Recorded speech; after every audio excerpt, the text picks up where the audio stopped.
하나님의 말씀은 출애굽기 7장입니다. 14절에서 25절입니다. 출애굽기 7장 14절에서 25절입니다. 다 찾으셨죠? 합독합니다. 여호와께서 모세에게 이르시되 바로의 마음이 완강하여 백성 보내기를 거절하는도다. 아침에 너는 바로에게로 가라. 보라, 그가 물 있는 곳으로 나오리니 너는 나일강 강가서 서서 그를 맞으며 그 뱀 되었던 지팡이를 손에 잡고 그에게 이르기를 히브리 사람의 하나님 여호와께서 나를 왕에게 보내어 이르시되 내 백성을 보내라. 그러면 그들이 광야에서 나를 섬길 것이니라 하였으나 이제까지 내가 듣지 아니하는도다. 여호와가 이같이 이르노니 내가 이로 말미암아 나를 여호와인 줄 알리라. 볼지어다 내가 내 손에 지팡이로 나일강을 치면 그것이 피로 변하고 나일강의 고기가 죽고 그 물에서 악취가 나리니 애굽 사람들이 그 강물을 마시기를 싫어하리라 하라. 여호와께서 또 모세에게 이르시되 아론에게 명령하기를 내 지팡이를 잡고 내 발을 애굽의 물들과 강들과 운하와 못과 모든 호수 위에 내밀라 하라. 그것들이 피가 되리니 애굽 온 땅과 나무 그릇과 돌 그릇 안에 모두 피가 있으리라. 모세와 아론이 여호와께서 명령하신 대로 행하여 바로와 그의 신하의 목전에서 지팡이를 들어 나일강을 치니 그 물이 다 피로 변하고 나일강의 고기가 죽고 그 물에서 악취가 나니 애굽 사람들이 나일강을 마시지 못하며 애굽 온 땅에는 피가 있으나 애굽 요술사들도 자기들의 요술로 그와 같이 행하므로 바로의 마음이 완악하여 그들의 말을 듣지 아니하니 여호와의 말씀과 같더라. 바로가 돌이켜 궁으로 들어가고 그 일에 관심을 가지지도 아니하였고 애굽 사람들은 나일강 물을 마실 수 없으므로 나일강 가를 두루 파서 마실 물을 구하였더라. 여호와께서 나일강을 치신 후 이레가 지나니라. 아멘. 할렐루야. 바로의 마음이 완강하다 그랬죠. 백성을 보내기를 거절하는도다 그랬는데 이 강팍한 마음, 심령, 이것은 늘 하나님을 대적합니다. 뭐 바로만 아니라 우리도 그 완악한 마음이 하나님의 말씀을 거절하게 만들고 하나님의 말씀을 듣지도 못하게 하고 행하지도 못하게 하는 것이 이 강팍한 마음인데, 이 강팍한 마음은 누가 주느냐? 사단이 주는 겁니다. 그래서 개인도 그 강팍한 마음 때문에 무너지고 가정도 그 강팍한 마음 때문에 무너지고, 하나님은, 예수님은 나는 온유하고 겸손하다 그랬습니다. 그러니까 낮아지는 심령이어야 하는데 조금 더 듣기 싫어하고 자기를 뭐라 하는 것을 듣기 싫어하고 지적하는 거 듣기 싫어하고 자기한테 뭐라 그러면 이제 째려보기 일쑤고, 그게 우리의 모습인데 그걸 강팍하다, 완강하다 이렇게 얘기하는데 사실 바로의 마음이 아니라 인간의 마음이 다 그렇죠. 그래서 그걸 하나님께서 부드럽게 만드는데 오직 예수님으로만, 오직 말씀으로만 그게 부드러워지는 거예요. 그래서 심령이, 여러분들은 예수 믿으면 변화되지 않는다고, 그러니까 사람은 안 변한다고 그러고 뭐 또 성품은 안 변한다고 그러는데 다 변해요. 안 변하는 건 믿음이 없어서 안 변하는 거예요. 난 원래 이런 사람이야? 아니, 그런 건 없어요. 원래 그런 사람은 없습니다. 다 변하게 되어 있어요. 근데 내가 정말 변하지 않는, 내 삶이 전혀 변하지 않는다, 그냥 그대로다, 뭐 조금씩 변한다, 조금씩 변한다, 그런 변화들이 일어나야 되는데 저도 욕 잘해요. 하면 잘해야죠. 못 들어보셔서 그러지 찰지게 잘하는데 안 하잖아요. 물론 육신의 노력도 합니다. 절제도 하려고 하고 입을 다물기도 하고, 욕뿐만 아니라 뭐 저도 제 기분 내키는 대로 말할 줄 알죠. 왜 못하겠습니까? 근데 안 해요. 목사이기 때문에. 그래서 더 그렇게 하죠. 성도들도 마찬가지예요. 아니, 승질 없는 인간이 여기 다 어디 다 승질이죠. 여기 다 승질 엄청 많이 있게 생겼고. 근데 왜 안 하느냐? 예수 때문에 안 하는 거예요. 예수님 때문에. 근데 그걸 변화시키지 못하면 평생 구원은 없습니다. 교회 다닌다고 되는 게 아니라 제가 늘 그러죠. 예수님은 우리를 변화시켜요. 그 변화시키는 능력은 어디서 나타나야 되냐? 교회 여기서 뭐 거룩한 척 해봐야 아무 소용 없어요. 강대상에서. 교회 안에서 아무리 거룩한 척 해봐야 소용없어요. 나가서 삶 가운데서 그게 나타나야 된다고 계속 누누이 말씀드리죠. 그러니까 바로 이 강박한 마음은 하나님이 뭐 그 강박한 마음을 사용하고는 계세요 지금. 그죠? 근데 그 강박한 마음은 하나님이 주신다기보다는 원래 마귀에서 나오는 거죠. 하나님의 성품을 닮으면 강박하지 않아요. 근데 그 마귀가 준 강박한 마음을 하나님이 사용하고 계신 거죠. 그래서 이제 그 뱀이 되었던 지팡이, 처음에 모세가 지팡이를 하나님이 던지라 할 때 던지니까 뱀이 됐다. 꼬리를 잡으니까 다시 지팡이가 되던 그 모세의 지팡이인데, 그걸 가지고 이제 나일강을 치게 됩니다. 나일강뿐만 아니라 모든 그릇에 있는 것이나 뭐 온 땅에 있는 모든 것에 이제 물을 피로 만드는데, 사실 이 물은 이 애굽 그 시대는 다 애굽만 아니라 모든 곳이 물이 농사를 지어야 되면 물이 없이는 살 수가 없었죠. 농사뿐만 아니라 마시는 것도 여전히 우리가 물이 없으면 살 수가 없잖아요. 인간의 뭐 몇 프로가 70%인가 몇 프로가 물이라고 하는데, 그만큼 물은 인간들에게 있어서는 생명의 근원으로 여겨졌습니다. 특별히 이 나일강은 애굽 땅의 젖줄이었죠. 그래서 그 나일강을 통해서 모든 농사를 짓게 되었는데, 그러니까 그들에겐 이 삶의 기본이었어요. 나일강. 그리고 생명의 근원이기도 하고 생명을 유지하는 그런 그들에게 있어서는 거의 뭐 신과 같은 신의 상징인 그것이 물이었습니다. 근데 그건 인간이 가진 생각이고, 하나님은 그걸 뭘로 만들어요? 피로 바꾸죠. 진짜 생명은 뭐냐? 피다. 피.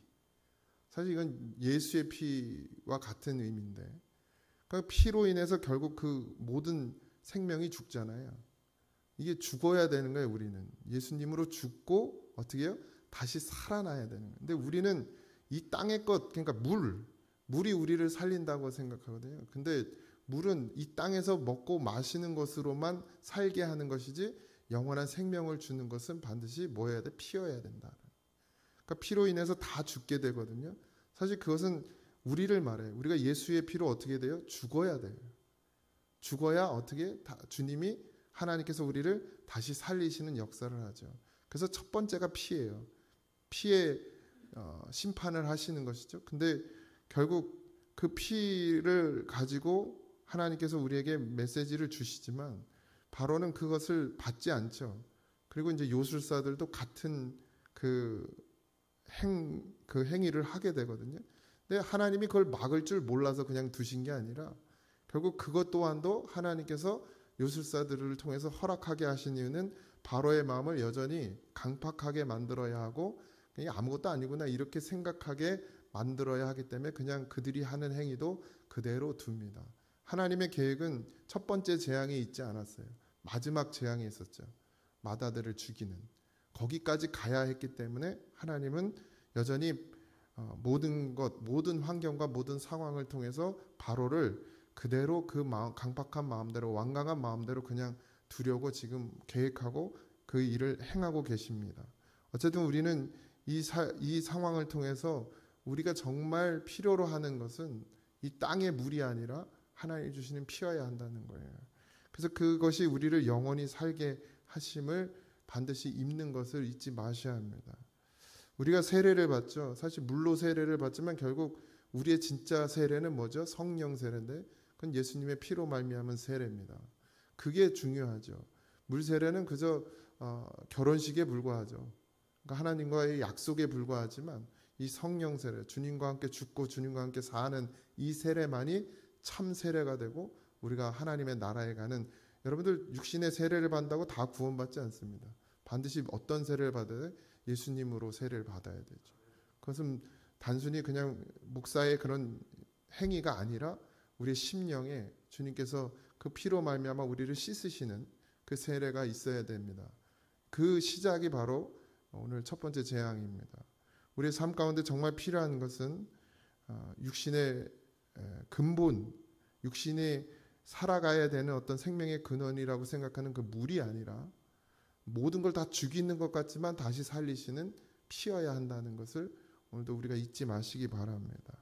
그리고 하나님이 결국 애굽 사람들은 그 바로는 그런데 애굽 사람들이 물을 마시고 안 마시고 별로 신경을 안 쓰는 거예요. 왕임에도 불구하고.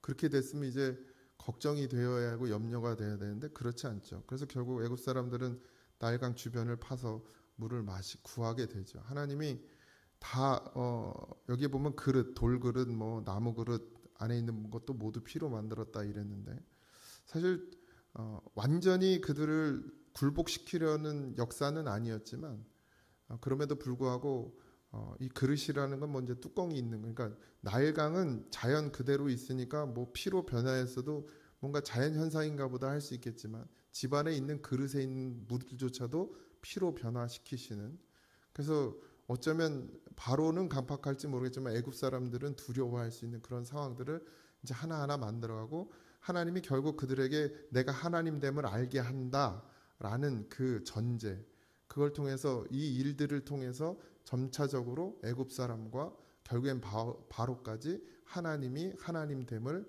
알게 하는 그런 사건을 계속해서 해 나가고 계십니다.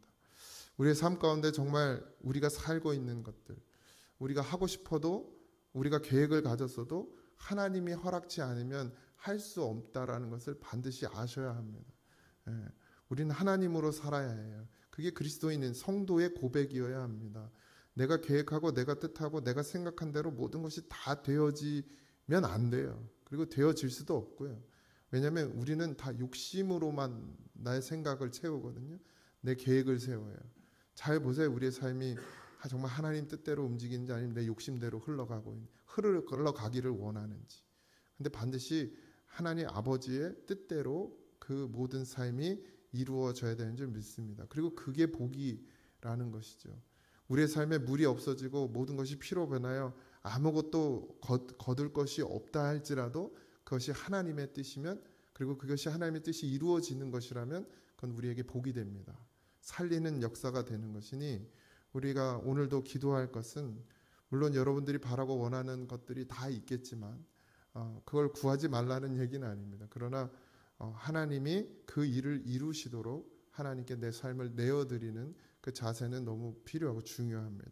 오늘도 살리시는 은혜는 우리의 눈으로 보여지는 것과 다르게 물이 피로 변하는 물이 피로 우리 앞에서 변한다 그러면 이제 어떻게 사나 이럴 거예요. 특히나 농사 짓는 분들은 뭐 정수기로 물을 받아 먹을 수 있을지 모르겠으나 어떻게 사나 싶지만 결국 우리를 살게 하시는 것은 하나님이라는 사실을 오늘도 믿고 그분 앞에 기도하는 우리가 되기를 주님의 이름으로 축원드립니다. 기도하겠습니다. 하나님,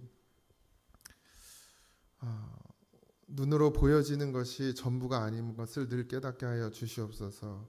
하나님 우리는 하나님의 성품을 닮아가고 하나님의 뜻을 따라가고 주가 하시는 일을 보며 아버지 순종하고 복종하며 믿음으로 걸어가야 하는 그런 성도입니다. 아버지 오늘 하루의 삶도 주님께 맡겨오니 주 우리의 삶을 주장하여 주시고 주관하여 주시옵시며 아버지 하나님 내 생각과 내 뜻과 다르다 할지라도 아버지 하나님 순종하며 믿음으로 받아가는 그런 깊은 은혜의 사람들이 되어질 수 있도록 하나님 붙잡아 주시고 말씀의 충만함으로 예수 충만함으로 허락하여 주옵소서.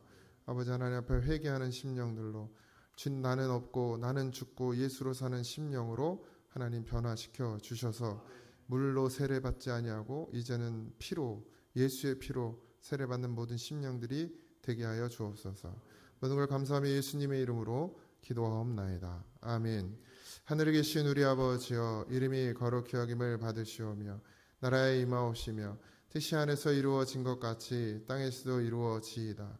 오늘날 우리에게 일용할 양식을 주옵시고 우리가 우리에게 죄진 자를 사하여 준 것 같이 우리 죄를 사하여 주옵시고 우리를 시험에 들게 하지 마옵시고 다만 악에서 구하옵소서. 주의 나라와 권세와 영광이 아버지께 영원히 있사옵나이다. 아멘.